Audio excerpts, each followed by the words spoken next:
আল্লাহ শুকরিয়ার জন্য বলছি, আমাকে ভুল বুঝবেন না। যে আমার ভাই মারজান যখন এইবার সংবিধানের উপর যে লেখাটা আমরা রেডি করছি, এটা কাউকে ছাপা দেওয়া হয় নাই, সংবিধান কমিশনে যেটা আমাদের পক্ষ থেকে দেওয়া হয়েছে। তো এটা থেকে আমরা এই মানে শুকরিয়া আদায় করতে পারি যে হয়তো সাহেব কিবলার দোয়া হয়তো নিশ্চিতভাবেই তার সন্তানদের জন্য, রুহানি জিসমানি সন্তানের জন্য আল্লাহ কবুল করেছেন। আমরাও দোয়া করি আল্লাহ যেন কবুল করেন, আমিন। উইন্টার ভ্যাকেশনের আগের সপ্তাহ ইউনিভার্সিটিতে আমরা খুব ব্যস্ততায় যাচ্ছে বিভিন্ন পরীক্ষা বা ইত্যাদির কারণে। কিন্তু যখন আমি শুধু একটা কথা শুনছি যে আমার চাচা যান জিজ্ঞেস করছেন শাহান আসবে কিনা, শুধু একটা কথা শুনছি, আর কেউ আমাকে দাওয়াতও দেয়নি, আমি চলে আসছি। যে আমার মনে হয়েছে যে আমি আসলে দোয়া পাবো। হয়তো শাহজালাল সুনিয়া কুবিয়া কাইম মাদ্রাসার সুনামধন্য অধ্যক্ষ হজরত মৌলানা কমরউদ্দিন চৌধুরী ফুলতলি মুদ্দাজিলুল আলীর অবসর গ্রহণ উপলক্ষে আয়োজিত এই সংবর্ধনা সভার সম্মানিত সভাপতি, উপস্থিত অতিথিবৃন্দ, আমরা আল্লাহ শুকরিয়া আদায় করি যে মাহফিলে একত্রিত হতে পেরেছি, আলহামদুলিল্লাহ। এই কথা বলার অপেক্ষা রাখে না, তারপরও আমি স্পষ্ট করার জন্য বলছি, আমার অগ্রজ এবং এইমাত্র যিনি বক্তব্য দিয়ে গেলেন তার এবং আমার আশা একই সূত্রে আমরা বলতে পারি। মানে এটা বলার অপেক্ষা, বলা কীভাবে নেবেন আপনারা জানি না। আমি শুধু এই কারণে আসছিলাম, এখানকার যিনি আয়োজক ভাইস প্রিন্সিপাল, আমার সহপাঠী মৌলানা মুফতি কুতুবুল আলম সাহেব, ওনার সাথে কথা হয়েছে যে আমি আসলে আসতে পারবো না, এটা শেষ সপ্তাহ উইন্টার ভ্যাকেশনের আগের সপ্তাহ ইউনিভার্সিটিতে আমরা খুব ব্যস্ততায় যাচ্ছে বিভিন্ন পরীক্ষা বা ইত্যাদির কারণে।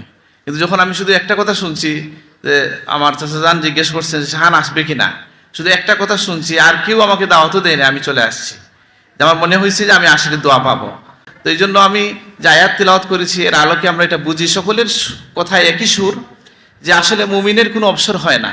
এবং আয়াত একই কথা বলছে, ওয়াবুদ রাব্বাকা হাত্তা ইয়াতিয়াকাল ইয়াকিন, যে ইয়াকিন আসার আগ পর্যন্ত তুমি তোমার রবের ইবাদত করো।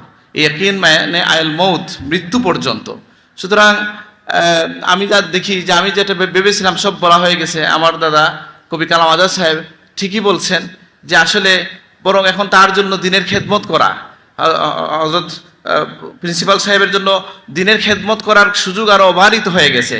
তিনি এখন মুক্ত বিহঙ্গের মতো আমাদের পীর মুর্শিদের হাত থেকে পাওয়া যে আমানত আছে, শুদ্ধ কোরআনের খেদমত আছে, মুহাব্বতের রাসূলের শাহাদাতের যে মিশন আছে, সেটা নিয়ে তিনি আরো বেশি কাজ করতে পারবেন। আল্লাহ তাকে এবং আমাদের সবাইকে তৌফিক দান করুন, আমিন।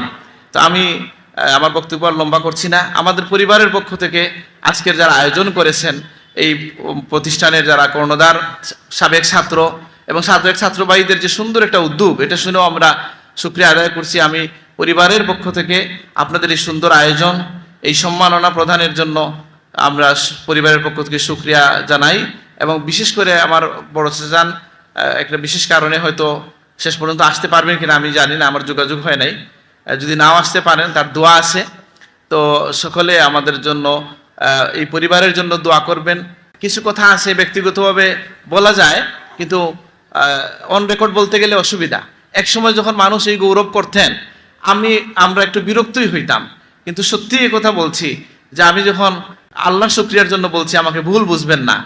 যে আমার ভাই মারজান যখন এইবার সংবিধানের উপর যে লেখাটা আমরা রেডি করছি, এটা কাউকে ছাপা দেওয়া হয় নাই, সংবিধান কমিশনে যেটা আমাদের পক্ষ থেকে দেওয়া হয়েছে। তো এটা থেকে আমরা এই মানে শুকরিয়া আদায় করতে পারি যে হয়তো সাহেব কিবলার দোয়া হয়তো নিশ্চিতভাবেই তার সন্তানদের জন্য, রুহানি জিসমানি সন্তানের জন্য আল্লাহ কবুল করেছেন। আমরাও দোয়া করি আল্লাহ যেন কবুল করেন, আমিন। আমাদের পীর মুর্শিদের সারা জীবনের চোখের পানি যে আমাদের হককে যেন আল্লাহ কবুল করেন, আমিন। আসসালামু আলাইকুম ওয়া রাহমাতুল্লাহ।